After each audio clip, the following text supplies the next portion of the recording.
The planet Zephyr 7 was a world without a surface. It was a churning, endless ocean of high-pressure gases and violent atmospheric tides. Yet life thrived there. The Aethel, a species of delicate hollow-boned humanoids, had built their civilization in the upper stratosphere. They lived in cloud cities, magnificent structures of spun glass and anti-graviton lattices that floated on the jet streams like jewels on silk. Opolis, their capital, was a testament to their mastery of the air. It was a city of light, music, and impossible grace, suspended above an eternal storm. The Aethel were arrogant, but they had reason to be. For 10,000 years, no invader had ever touched Opolis. Their defense was absolute, the great wind. They had mastered the atmospheric currents of their world. If a fleet approached, they could summon hurricanes that would scatter ships like dry leaves. If energy weapons were fired, they could weave dense layers of charged plasma clouds to disperse the beams. They believed themselves to be the untouchable gods of the sky, looking down on the clumsy, heavy races that crawled on rocky dirt. When the human expeditionary fleet arrived, led by Admiral Stacker and the dreadnought Newton's Gavel, the Aethel were amused. The human ships were ugly, blocky things, brutal rectangles of gray armor plate and exposed thrusters, leaking radiation and industrial exhaust into the pristine upper atmosphere of Zephyr 7. High Archon Valerius of Opolis received the human transmission on his crystalline viewing balcony. Admiral Stacker, a man who looked like he was carved from granite, appeared on the screen. He didn't offer greetings. He offered terms. This is Admiral Stacker of the Solgov Resource Acquisition Division. Your planet contains high concentrations of Tibanna-isotope gases in the lower atmosphere. We require mining rights and the establishment of 12 orbital siphon stations. We offer fair compensation in refined metals and fusion technology. You have 24 standard hours to comply. Valerius laughed. His laughter sounded like tinkling wind chimes. You are heavy human. Your ships groan under their own weight. Do you think you can demand the resources of the sky? We are the masters of the currents. If you attempt to mine our world, we shall blow your clumsy metal boxes into the crushing depths below. Leave now before the wind takes you. Stacker didn't blink. He didn't look angry. He just looked at his watch. Negotiation failed. We're doing this the hard way. Prepare for kinetic pacification. The transmission ended. Valerius turned to his defense council. Activate the Grand Cyclone Shield. Let them fire their plasma and their missiles. We shall show them that the air itself obeys only the Aethel. Around Opolis, massive spires began to hum. The atmosphere above the city twisted violently. A dome of rotating, supersonic wind formed around the floating city, a barrier so dense that it could deflect a meteorite or shred a starfighter into confetti in microseconds. It was the ultimate shield, a testament to their elegant mastery of their environment. They waited for the light show. They waited for the lasers. But the humans didn't fire lasers. They didn't launch missiles with complex guidance systems. Up in orbit, the cargo bay doors of the Newton's Gavel slowly opened, revealing a row of 20 dark, ominous cylinders. These were the rods from God. Project Thor. They were the simplest weapons in the human arsenal. Each rod was a solid 20-foot-long cylinder of hyperdense tungsten carbide.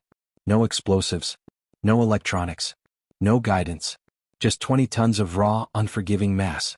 Drop sequence initiated, Stacker ordered from the bridge. Let gravity do the work. The magnetic clamps released. The rods fell away from the ship, silently tumbling toward the swirling clouds below. At first they were slow. But gravity is a harsh mistress on a gas giant. Within seconds they were traveling at Mach 5. Within a minute they hit Mach 10. As they entered the upper atmosphere, the friction turned them into blazing meteors. They became spears of white-hot plasma, tearing through the clouds, leaving massive sonic booms in their wake. They were traveling so fast that the air in front of them was being compressed into a solid wall of heat. Down in Opolis, the warning sirens began to sing a frantic melody. Valerius watched the tactical display, his amusement turning to confusion. They are not firing energy. They are dropping rocks? Metal bars? They have no guidance. The wind will toss them aside like twigs. Intensify the cyclone, he commanded. Deflect them. The Aethel defense towers poured maximum power into the windshield. The supersonic currents screamed, ready to catch the incoming projectiles and fling them harmlessly into the empty sky. It was a defense designed to stop things that flew, things that used lift, things that were light enough to be pushed. The first tungsten rod hit the top of the cyclone shield.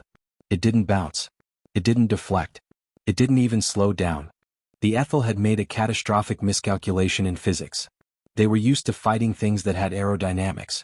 A 20-ton tungsten rod traveling at Mach 15 does not have aerodynamics. It has momentum. It has so much kinetic energy stored in its downward velocity that the air currents, no matter how fast they were spinning, were simply pushed aside like water before a speeding bullet. The rod punched through the supersonic windshield as if it weren't there. The delicate atmospheric manipulations of the Aethel were shattered by the brute reality of descending mass. It broke through, a technician screamed, his delicate glass control panel shattering from the sonic pressure wave of the incoming object. It is not stopping. The mass is too great. The wind cannot grip it. Valerius looked up from his balcony. He saw it with his own eyes, a blinding star falling straight toward the city center. He realized then that his beautiful, elegant civilization was about to be murdered by a giant metal stick. The impact was not an explosion in the traditional sense. There was no chemical fire. When 20 tons of tungsten hits a solid object at orbital velocity, the kinetic energy is released instantly. It is the equivalent of a tactical nuclear weapon, but without the radiation. It is pure force. The rod struck the central plaza of Opolis. In the first millisecond, the rod itself vaporized into plasma from the sheer heat of the impact. The glass towers in the immediate vicinity didn't break. They were atomized, turned into silica dust instantly. Then came the shockwave. A perfect sphere of compressed air and debris expanded outward at hypersonic speed. It hit the rest of the floating city like the hammer of a god. The delicate anti-graviton lattices that held the city aloft shattered. The spun-glass bridges snapped. The crystalline towers, which had stood for 10,000 years, collapsed into sparkling rain. Valerius was thrown across his balcony as his palace disintegrated around him. He watched as half of Opolis simply ceased to exist in a blinding flash of kinetic violence. The surviving districts were thrown into a chaotic tumble, falling toward the crushing depths of the gas giant below. Up in orbit, Admiral Stacker watched the seismic sensors register the hit. Impact confirmed.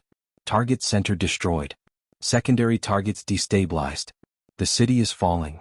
He opened a channel to the surviving Aethel emergency frequency. The screams and chaos on the other end were deafening. This is Admiral Stacker. The price of the mining rights just went up. You have 1 hour to unconditionally surrender and lower your remaining atmospheric defenses, or we drop the other 19 rods. Make your choice. The surrender came in 4 minutes. The Aethel had been defeated not by superior tactics or better energy shields or faster ships. They had been defeated by Sir Isaac Newton.